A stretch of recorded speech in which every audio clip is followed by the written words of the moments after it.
Marine Le Pen, condamnée à la prison avec une amende colossale et surtout à 5 ans d'inéligibilité. Pourtant, elle était en tête de tous les sondages pour la prochaine présidentielle de 2027, avec des chiffres impressionnants de l'ordre de 34% des intentions de vote au premier tour selon un sondage IFOP de février 2025. Et une avance de 8 points sur son principal rival. Certains analystes, comme ceux de Politico Europe, parlaient même d'une victoire possible dès le premier tour, un exploit inédit depuis 1965 sous la Ve République. Mais du jour au lendemain, la justice a décidé de l'écarter du jeu. Alors on va se poser les questions, est-ce qu'on vit encore en démocratie si le peuple ne peut même pas voter pour le candidat qu'il veut? Est-ce qu'on protège les institutions? Est-ce qu'on trahit la volonté populaire? Aujourd'hui, on va plonger dans un débat explosif, trop souvent passé sous silence par les grands médias. Est-ce que la justice a le droit d'empêcher un candidat populaire de se présenter? Ce sont des questions extrêmement complexes, on ne peut pas y répondre uniquement par oui ou par non. Alors je vais tout détailler et te montrer les arguments des deux camps et surtout poser la vraie question, est-ce qu'on est en train de protéger la démocratie ou de la saboter? Reste jusqu'à la fin parce que ce sujet ne concerne pas seulement Marine Le Pen, qu'on l'aime ou qu'on l'aime pas, mais l'avenir de notre système politique tout entier. Allons-y.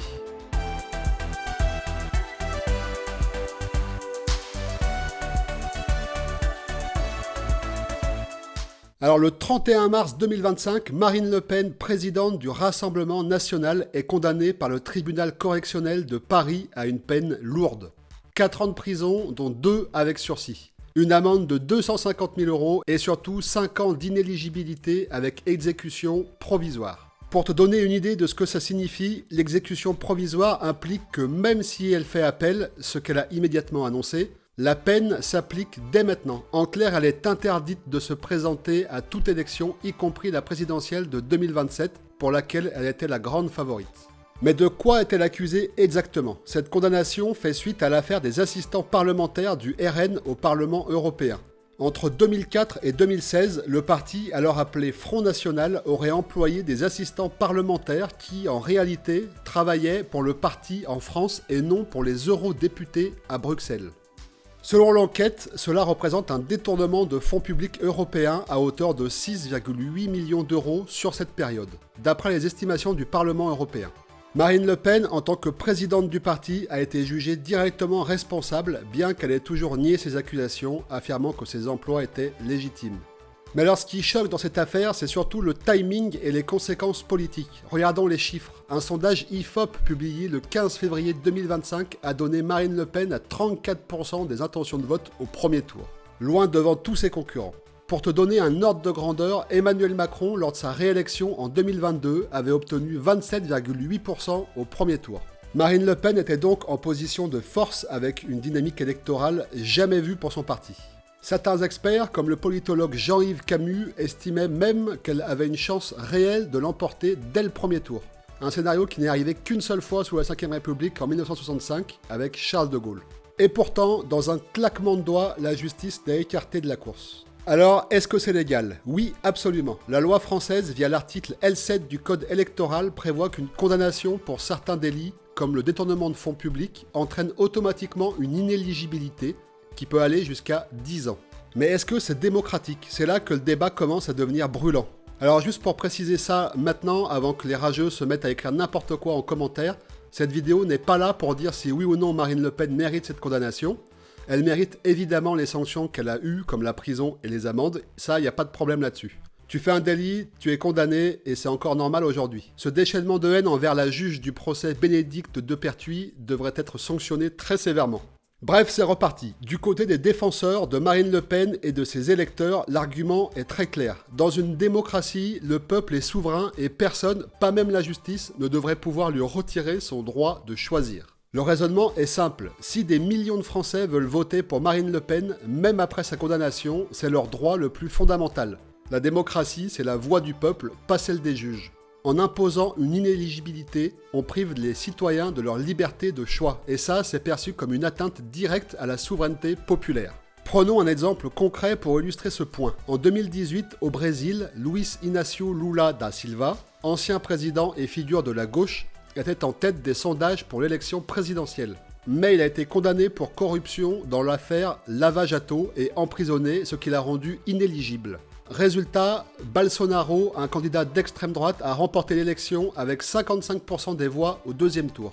De nombreux Brésiliens ont déclaré une instrumentalisation de la justice pour écarter Lula et des enquêtes ultérieures comme celle révélée par The Intercept en 2019 ont montré des échanges troublants entre le juge Sergio Moro et les procureurs, suggérant un parti pris politique. Lula a finalement été blanchi en 2021 et a remporté l'élection en 2022 avec 50,9% des voix. Mais entre-temps, le Brésil a vécu 4 ans de polarisation extrême sous Bolsonaro.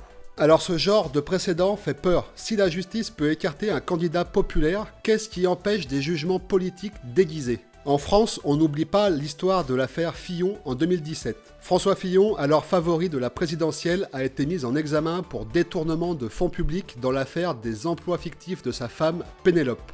Cette affaire, qui a éclaté en pleine campagne, a torpillé sa candidature. Il est passé de 26% dans les sondages en janvier 2017 à 20% au premier tour et a été éliminé. Beaucoup à droite ont dénoncé un complot judiciaire pour favoriser Emmanuel Macron qui a finalement remporté l'élection avec 66% au deuxième tour. Dans le cas de Marine Le Pen, ses soutiens vont encore plus loin. Jordan Bardella, président par intérim du RN, a déclaré lors d'une réunion à Marseille le 5 avril 2025 « On peut condamner Marine, on peut lui faire payer une amende, mais l'empêcher de se présenter, c'est priver 34% des Français de leur voix. C'est une démocratie confisquée. » Et il y a un autre argument de poids. Dans l'histoire, de nombreux dirigeants ont été poursuivis ou condamnés, mais ça ne les a pas empêchés d'être élus. Prenons l'exemple de Nelson Mandela. En 1964, il a été condamné à la prison à vie pour sabotage et complot contre le gouvernement sud-africain. Pourtant, après sa libération en 1990, il a été élu président en 1994 avec 62% des voix, devenant une icône mondiale de la démocratie. Si on avait appliqué une logique d'inéligibilité à l'époque, l'histoire de l'Afrique du Sud aurait été radicalement différente. Mais alors pourquoi cette exception aujourd'hui avec Marine Le Pen ? Est-ce que la justice dépasse son rôle ? C'est ce qu'on va voir dans la partie suivante. Alors en face, il y a un autre principe fondamental d'une démocratie, l'état de droit. Et c'est là que les défenseurs de la décision judiciaire entrent en jeu. Leurs arguments, c'est que personne, pas même un candidat populaire, n'est au-dessus des lois. Si Marine Le Pen a été reconnue coupable de détournement de fonds publics européens à hauteur de 6,8 millions d'euros, alors la justice a le devoir de la sanctionner, y compris par une inéligibilité. Ce n'est pas une question de popularité, mais de morale publique et de responsabilité. Imaginons un instant qu'on laisse Marine Le Pen se présenter, qu'elle gagne l'élection et qu'elle devienne présidente de la République. Quel message ça envoie ? Est-ce que quelqu'un qui a détourné des fonds publics peut diriger un pays ? Est-ce que la probité et l'exemplarité ne comptent pas ? Pour beaucoup, ce serait un signal catastrophique, une porte ouverte à l'impunité. Prenons un exemple concret pour mieux comprendre. En Italie, Silvio Berlusconi, ancien président du Conseil, a été condamné en 2013 pour une fraude fiscale dans l'affaire Mediaset. Il a été interdit à toute fonction publique pendant 6 ans, conformément à la loi italienne. À l'époque, Berlusconi était encore très populaire avec environ 25% d'intention de vote selon les sondages Ipsos Italia de 2012. Mais la justice a estimé qu'un dirigeant condamné pour un délit aussi grave ne pouvait pas prétendre à gouverner.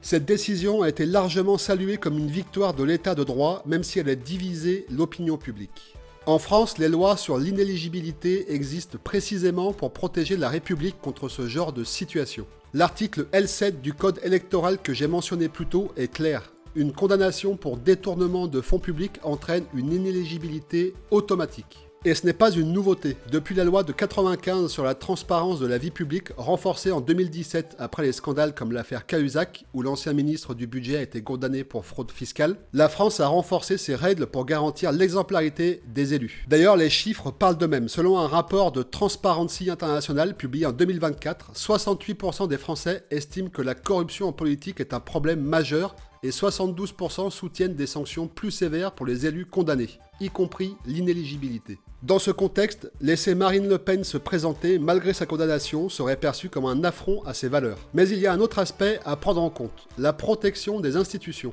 Si un dirigeant condamné accède au pouvoir, il pourrait être tenté d'utiliser son influence pour modifier les lois ou faire pression sur la justice. On l'a vu en Hongrie avec Viktor Orban, qui depuis son arrivée au pouvoir en 2010 a affaibli progressivement l'indépendance judiciaire au point que la Hongrie a été classée 67e sur 142 pays dans l'indice de l'état de droit 2024 du World Justice Project, en chute de 12 places depuis 2018.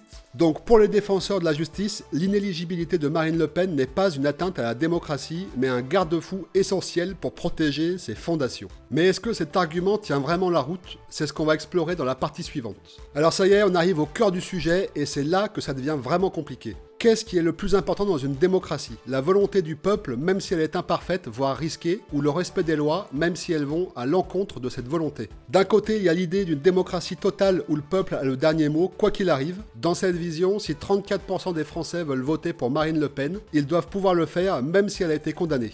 Pourquoi? Parce que la souveraineté populaire est le principe fondamental de la démocratie. C'est ce qu'on appelle le principe de légitimité démocratique, théorisé par des penseurs comme Rousseau au XVIIIe siècle, qui affirmait que le peuple est la seule source légitime du pouvoir. Mais de l'autre côté, il y a l'idée d'une démocratie encadrée où certaines valeurs comme la probité, l'exemplarité ou l'état de droit priment sur la popularité. Dans cette vision, la justice a un rôle de garde-fou pour empêcher que le pouvoir tombe entre de mauvaises mains. C'est une conception plus moderne de la démocratie, influencée par des penseurs comme Montesquieu, qui insistait sur la séparation des pouvoirs pour éviter les abus. Alors comment trancher? Regardons un cas concret pour mieux comprendre le dilemme. En 2016, aux États-Unis, Donald Trump a été élu malgré de nombreuses controverses, notamment des accusations de fraude fiscale et des poursuites judiciaires liées à Trump University, qui ont abouti à un règlement de 25 millions de dollars en 2017. À l'époque, beaucoup ont évoqué le fait qu'il puisse se présenter malgré ses affaires. Mais ses électeurs ont fait valoir que c'était leur choix et Trump a remporté l'élection avec 304 grands électeurs contre 227 pour Hillary Clinton. Ce cas montre bien la tension. D'un côté, la volonté populaire a prévalu, mais de l'autre, beaucoup estiment que cela a ouvert la porte à une présidence marquée par des scandales et une polarisation extrême, culminant avec l'assaut du Capitole le 6 janvier 2021. Dans le cas de Marine Le Pen, le dilemme est encore plus aigu, parce qu'il y a un autre facteur, la confiance dans la justice. En France, selon un sondage Odoxa de 2023, seulement 49% des Français ont confiance dans le système judiciaire, contre 67% en Allemagne et 72% au Danemark. Quand la condamnation de Marine Le Pen arrive en plein moment politique clé, à 2 ans de la présidentielle, ça alimente ce sentiment de défiance. Sur les réseaux sociaux, le hashtag justice politique a été utilisé plus de 250 000 fois entre le 31 mars et le 15 avril 2025 selon les données de Brandwatch. Et des manifestations de soutien à Marine Le Pen ont rassemblé plus de 50 000 personnes à Paris le 10 avril 2025, d'après les chiffres de la préfecture de police. Donc peu importe les arguments juridiques, dans l'opinion publique, beaucoup ont l'impression qu'on écarte Marine Le Pen pour des raisons politiques et pas pour des raisons de justice. Et ça peut avoir des conséquences graves. On l'a vu en 2002 quand Jean-Marie Le Pen, le père de Marine, s'est qualifié au 2e tour de la présidentielle avec 16,9% des voix. À l'époque, le choc avait renforcé la mobilisation contre l'extrême droite, mais il avait aussi alimenté un sentiment de rejet des élites qui profitent encore aujourd'hui au RN. Si la défiance envers la justice et les institutions continue de grandir, on risque une crise de légitimité encore plus profonde. Et ça, c'est un danger bien plus grand que l'inéligibilité d'un seul candidat. Alors on récapitule. D'un côté, on a la souveraineté du peuple. Si 34% des Français veulent voter pour Marine Le Pen, ils devraient pouvoir le faire. Condamnation ou pas. De l'autre, on a l'état de droit. Personne n'est au-dessus des lois et laisser une personne condamnée pour détournement de fonds publics diriger le pays serait un désastre pour l'exemplarité et la morale publique. Mais au-delà des arguments, il y a une question plus profonde. Est-ce qu'on peut encore faire confiance à la justice quand elle intervient dans un moment aussi crucial? Est-ce qu'on protège vraiment la démocratie ou est-ce qu'on la met en danger en alimentant la défiance des citoyens? C'est quand même fou qu'aujourd'hui en France, on ne puisse plus voter qui on veut, même des gens qui représentent 15 millions de votes. Et toi, t'en penses quoi? Est-ce que tu trouves normal qu'on empêche un favori des sondages de se présenter? Est-ce que sa justice a sa place dans l'arène publique? Ou est-ce que c'est un garde-fou indispensable pour éviter que le pouvoir tombe entre deux mauvaises mains? Je veux ton avis en commentaire, argumenté, respectueux, et sans tomber dans les insultes ou les clichés. On est là pour débattre comme des adultes, pour réfléchir ensemble à l'avenir de notre démocratie. Alors n'oublie pas de liker la vidéo si elle t'a fait réfléchir, de t'abonner pour ne pas oublier les prochaines, et de partager si tu penses que ce débat mérite d'être entendu. Parce que cette question ne concerne pas seulement Marine Le Pen, elle concerne le futur de notre République et la façon dont on veut la faire vivre. Allez, on se retrouve très vite pour une prochaine vidéo, et ciao!